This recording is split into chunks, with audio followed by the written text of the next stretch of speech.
네, 경제 현장 오늘 오후 초대석으로 이어갑니다. 우리 실생활에서 인공지능과 로봇은 더 이상 낯선 존재가 아니죠. 휴대폰에도 AI가 있고 카페에 가면 로봇이 직접 커피를 타줍니다. 이런 AI 시대에 맞춰 산업 현장과 일자리 생태계에도 많은 변화가 일고 있는데요. 이런 시대에 우리는 어떻게 대응해야 할지 이우영 한국산업인력공단 이사장 직접 모시고 얘기 들어보겠습니다. 이사장님 어서 오십시오. 네, 안녕하십니까. 안녕하십니까. 네.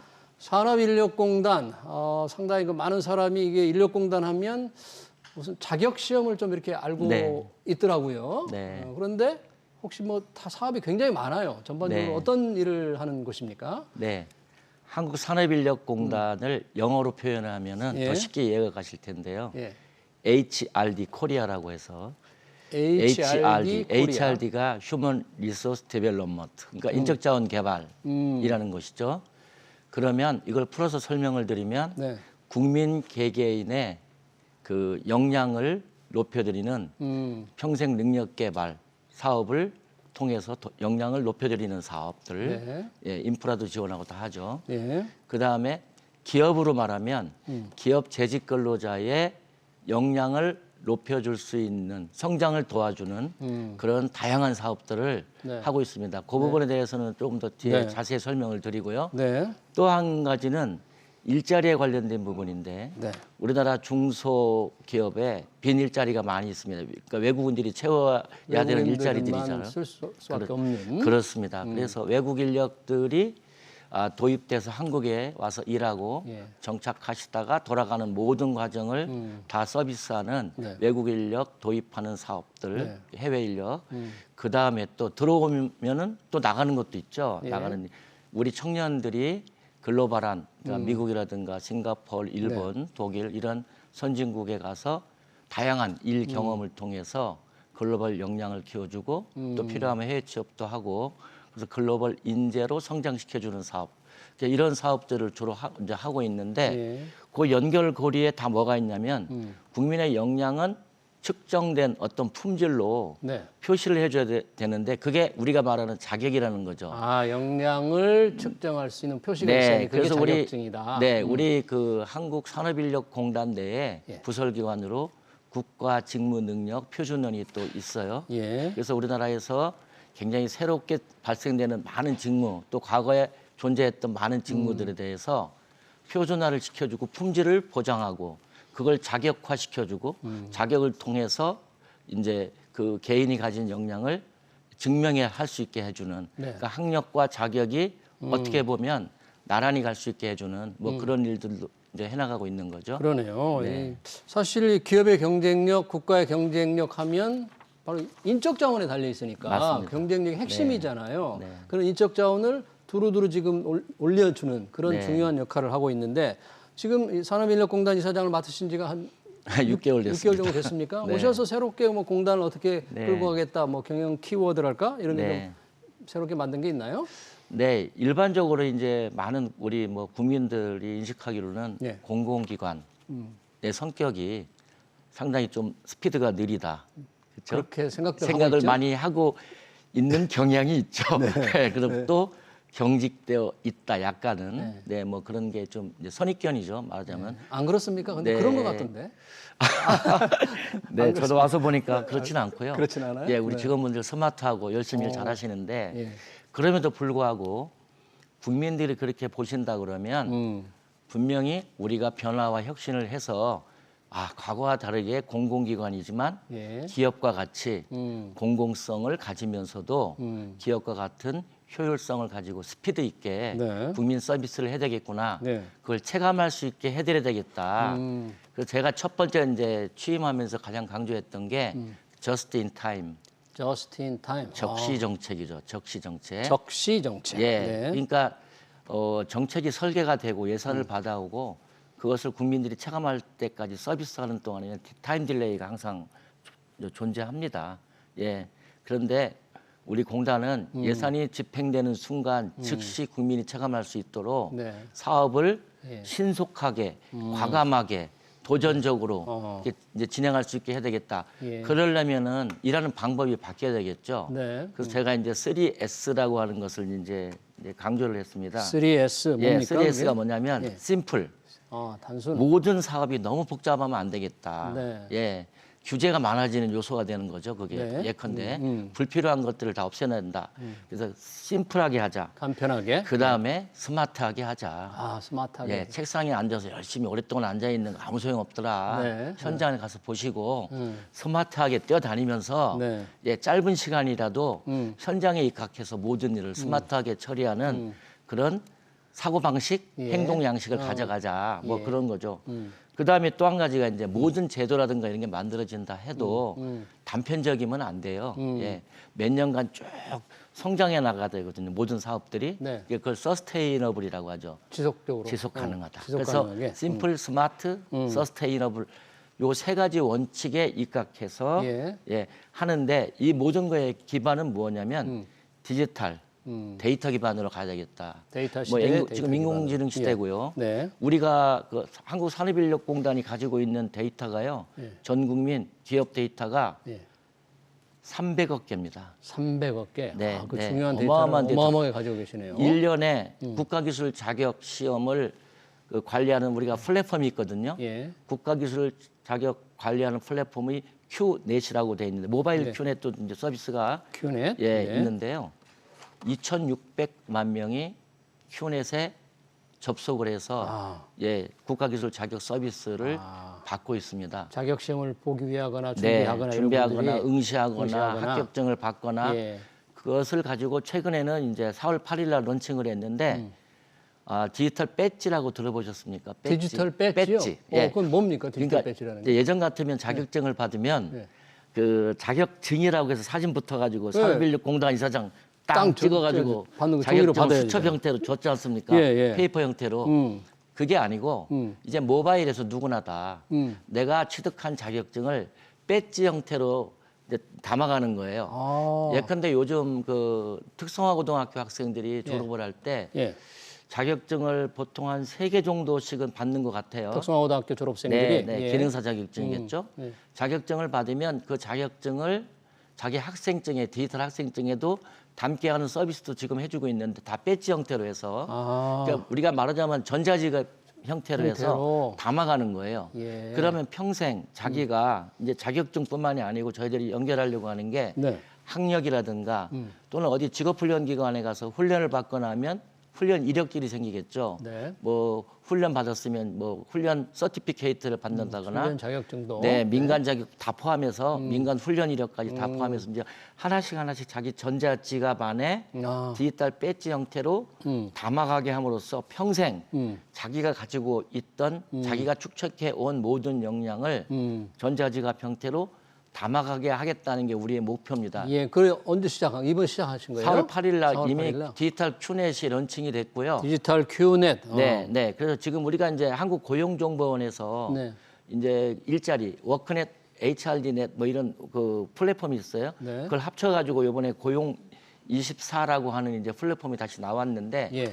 그 플랫폼하고도 연동이 되어가지고 우리가 자격에 관련된 데이터는 다 거기에 탑재돼서 거기서 서비스를 해주면 예컨대 이런 거죠. 내가 어디 이력서를 낸다 그러면 네. 이력서를 낼 때 내 자격증이 있다 없다를 이제는 페이퍼 형태로 출력해서 다 오프라인으로 다 증거를 제출했어야 되지 않습니까? 네. 이젠 그럴 필요가 없다는 거죠. 내가 그래서 마이 데이터 시대이기 때문에 네.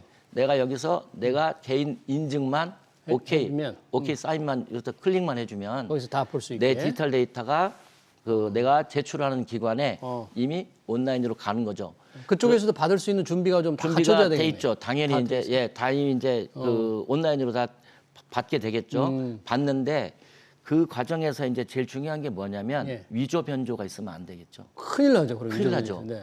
그래서 우리가 이제 블록체인 기반으로 해서 한국인터넷진흥원하고요. 예. 그 과학기술정보통신부하고 작년에 협업을 해서 한국산업인력공단이 예. 예산을 투입을 해서 바로 그 블록체인 기반의 디지털 배지를 블록체인 완성을 기술을 활용해서 네, 그래서 론칭을 해서 이제 시작을 해서 온 국민들이 편하게 이제 큐넷에 접속을 해서 내가 가지고 있는 자격을 관리하고 뭐 활용하고 뭐 그렇게 할 수 있게 됐습니다. 그러니까 지금 말씀드린 모든 것들이 제가 이제 말씀드리는 게 스마트화되는 거죠. 스마트화되고 데이터 기반이라는 거죠. 데이터 기반, 기반이고. 디지털 시대에 맞게 네, 하는데 그렇습니다. 이거 거기다 잘 플러스 모르는 분도 좀 많을 것 같아요. 이 큐넷을. 이제 알려진 지 얼마 안 돼서 지금 열심히 홍보를 해드리고 있고요. 예. 제가 오늘 이 방송에 이제 나와서 앵커님하고 그러니까요. 말씀드리는 것도 사실 중점적으로 이 내용을 좀 알려드리고 싶어서 자기 강조드린 자격증 겁니다. 관리도 이렇게 굉장히 간편해지고 네. 또 블록체인 기술을 활용하니까 네. 위변조도 막을 수 있고 안전하고 네. 다양한 장점이 있네요. 그런데 지금 재밌는 현상이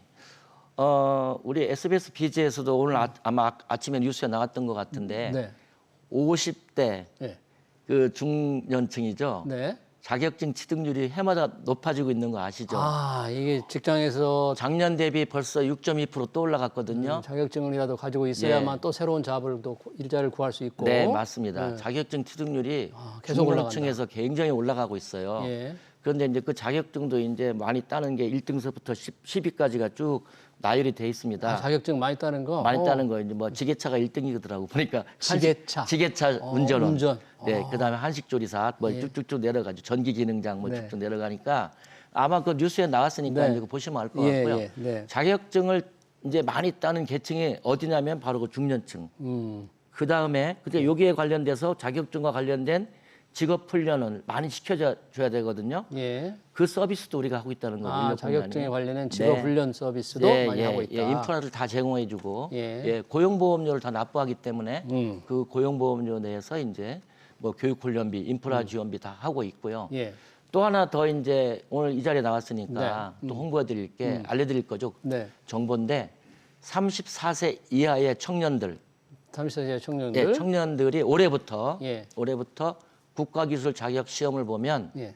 응시료를 반값으로 할인해 줍니다. 아. 반값은 정부가 반을 지원해 드리고 정부가 있죠. 지원을 해주는데 반값만. 예, 반만 내게 되는데 이제 1년에 이제 3회까지만 이제 지원을 이제 한도가 있죠. 3회. 세 번까지. 그랬더니 어떤 현상이 발생됐냐면 예. 올해 1분기에 벌써 예. 그 응시자 수가 청년 응시자 수가 26만 명이 더 증가한 거예요. 26만 명이 네, 네. 응시료를 반값을 네. 34세 미만 이하에게 예. 깎아주니까 절반으로. 청년 응시료 반값 효과가 생각보다 정책 체감도가 높더라 하는 걸 제가 이번에 그래요? 데이터를 보고 그 세대들에게는 이 반값에 응시료 반값만 해도 좀 부담이 된다고 생각을 했었는데 그 그걸 금액을 깎아주니까. 따지면 42억 원 정도가 지금 전체. 1분기에 근데 계속 지금 늘어나는 추세에 있으니까 예. 뭐 예산 소진될 때까지라고 하지만 아마 올해 필요한 사람들은 다 혜택을 받을 수 있을 거라고 보고 예산 있고요. 얼마나 확보가 지금 돼 있나요? 올해 예산이 제 충분합니까? 기억으로 240억 좀 넘을 거예요. 그래요? 충분할 것 같고요. 예, 자격증을 많이 갖추면 좋잖아요, 젊은 친구들이. 효과가 있으면 정부가 또 예산 더 뭐 추가로 추가로 지원해 주시겠죠. 추가 뭐 체감도가 예산을 높으니까. 그렇게 하면 좋겠습니다. 네네. 제가 모두에서 이제 인공지능으로 모든 게 대체된다 이런 시대에 과연 산업인력공단이 어떤 일을 할까도 좀 궁금하다 그런 얘기인데 인공지능 되면 뭐 일자리가 조금 줄어들 거다 막 이런 이제 우려와 걱정이 있잖아요. 완전히 대체될 거라는 워낙 일자리 분야 이제 전문 기관이니까 혹시 그렇게 보십니까? 일자리가 줄어들고 다 대체될까요? 전문가들 의견이 각자 많이 다르더라고요. 뭐 우리 구광철 앵커님이 더 저보다 더 전문가니까 앵커도 AI에 대해서 AI가 대신할 것 같아서요. 그런데 과거에 이제 새로운 첨단 기술이 출현할 때마다 예컨대 뭐 인터넷이 나타났다, 뭐 나타났을 때 보면 일자리에 대한 위기를 상당히 많이 가져왔었죠. 네. 근데 아시다시피 직업은 줄었을지는 몰라도 직무는 더 세분화되면서 늘어났고 직무는 새로운 형태의 직무들이 계속 출현을 지금까지는 해왔더라. 네. 그래서 일자리가 굉장히 많이 플랫폼 비즈니스도 바로 그렇게 생긴 거지 않습니까? 그런 식으로 왔는데 모르겠습니다. 과거가 항상 맞았다라고 볼 수 있을까 하는 건 또 한번 고민해 봐야 될 일이죠. 왜냐하면 지금 생성형 인공지능이 하고 있는 일이 너무나 파워풀하기 때문에 데이터만 많이 갖고 있으면 그리고 반복적이고 정형적인 패턴의 일자리라고 하면 분명히 그 영역은 인공지능이 많이 차지할 것 같다. 그렇다면 이 젊은이들에게 조금 관한 인공지능 시대의 일자리 관련해서 조금 전해줄 메시지 같은 게 뭐 있다면 뭐가 있을까요? 경험입니다. 경험? 네. 경험을 쌓아라? 경험을 많이 쌓아야 됩니다. 일 경험. 일 경험? 네. 로봇은 데이터를 경험으로 갖고 있는 거죠. 예. 사람은 많은 인간관계 속에서 사회생활하면서 경험을 갖고 있는 거죠. 예. 이제 경험을 많이 쌀 수 있는 기회를 많이 가져갔으면 좋겠다. 경험을 많이 살 수 있는 기회. 그리고 또 한 가지 중요한 거는 디지털 시대에 맞는 디지털 리터러시를 갖추는데 혼자 일하는 게 아니고 네. 사람과 일하는 게 아니고 인공지능 로봇과 내가 인간이 같이 협업을 하면서 예. 어떻게 개인의 생산성을 높일 수 있을까 예. 하는 부분에 대한 포커싱을 맞춰서 예. 그쪽에 관련된 직무를 늘려주고 또 역량을 늘려주고 뭐 학습하고 하는 뭐 그런 것들이 필요하지 않을까 생각이 됩니다. 네. 네. 그러네요. 이 시간 관계상 마지막 질문이 될 것 같아요. 아까 말씀하신 대로 노동시장에서 이제 외국인들을 쓸 수밖에 없는 그런 곳이 많이 있잖아요. 올해도 16만 명 정도 외국인 인력이 이제 고용 허가제로 들어온다는데 어떻습니까? 이게 좀 준비 현황이라든지 잘 관리가 산업인력공단에서 많이 하고 있잖아요. 상황이 어때요? 지금 어떻게 하실 계획이신가요? 네. 작년에 10만 명이 예. 입국했고요. 예. 그 전년도에 8만 8천 명, 네. 그 전년도에 6만 명 정도가 들어왔습니다. 예. 그러니까 기하급수적으로 지금 외국 인력들이 늘어나고 있죠. 올해는 16만 5천 명이니까 엄청 늘어났죠. 그러네요. 그러다 보니까 이제 선발에서부터 그 비자 발급해서 도입해서 체류하고 네. 하는 전 과정을 저희들이 서비스를 하다 보니까 사람의 손이 많이 가는 영역입니다. 일자리가 네. 외국 인력이. 그러니까 그런 부분에 대해서 결국은 그렇다고 인원을 우리 지금 이 외국 인력에 관련된 근무하는 우리 직원분들을 무한정 늘릴 수는 없어요. 네. 그래서 제가 아까 말씀드린 스마트하게 일하자, 간편하게 일하자 해서 예컨대 외국 인력을 선발하고 도입하는 과정이 과거에 8단계였다면 네. 지금 3단계로 줄였습니다. 줄이고 62%로 줄였어요. 간편화시키고. 네, 그다음에 외국 인력을 선발할 때 보는 시험들이 많이 있습니다. 한국어 시험하고 기능 시험들이 있는데 한국어 시험 같은 경우는 UBT, 컴퓨터 베이스로 하는 시험으로 다 바꿔버렸습니다. 아, 페이퍼 없이.